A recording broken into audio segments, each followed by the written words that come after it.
Bonjour, je vous présente cet ouvrage. Catherine Cissot, les dépressions de la vie.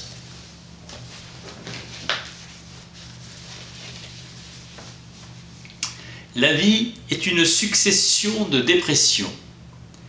Les temps dépressifs favorisent le changement dans la vie psychique. Les dépressions ne sont pas des moments tristes, figés, mais des moments dont l'accomplissement est heureuse. Si l'on réfléchit avec Winnicott, les temps dépressifs deviennent vecteurs de l'appétence humaine au bonheur. La dépression est une ressource d'ajustement qui intervient dans l'évolution du psychique.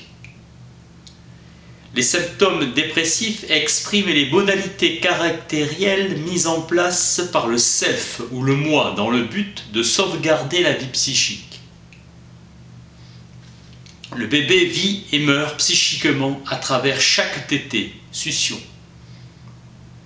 La succion est la première activité de plaisir pur que recherche le bébé, parallèlement à l'action alimentaire. L'enfant, soumis à l'excitation de l'envie, traverse un moment de chaos. Le chaos est d'abord une ligne de brisure dans l'être. Winnicott. L'appel de mort est un appel de présence à l'intérieur de soi. Nous sommes solitude.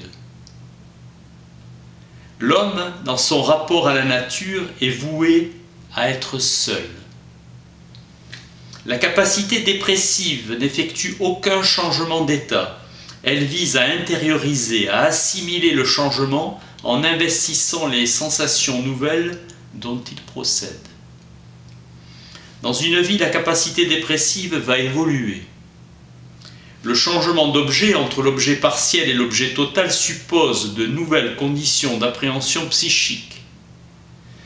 Il y a une sorte de rythme-hésitation dans la vie des organismes. Freud. La clé de l'intrication qui réalise les pulsions de vie entre le sexuel et l'autoconservatif, outre la perspective du temps. L'enfant est confronté aux menaces de privation et de perte, va éprouver une angoisse de réel devant toute situation de nouveauté. Le mouvement passif du féminin est son refus mélancolique. Cette résistance est signataire d'un renoncement au plaisir comme jouissance et à l'abandon plus passif que procure l'accomplissement d'actes.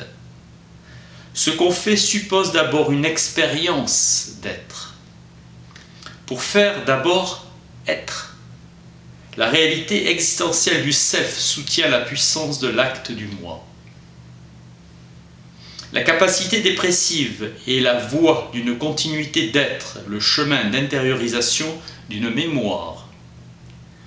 La mélancolie et la dépression ne renvoient pas aux mêmes faillites psychiques et n'ont pas le même degré d'organisation. Mutilation de l'expérience avec la mélancolie, la dépression est plus existentielle et moins sexuelle. La mélancolie dérive d'un trouble de la sexualité.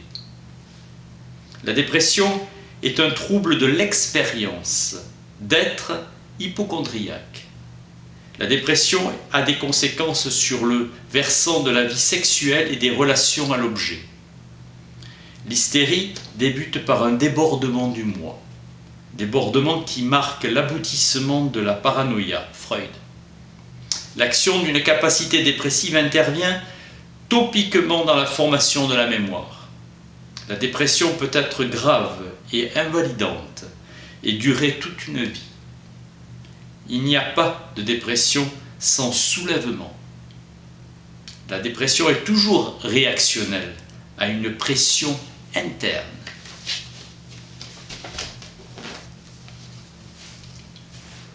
Catherine Cissot, les dépressions de la vie. Merci.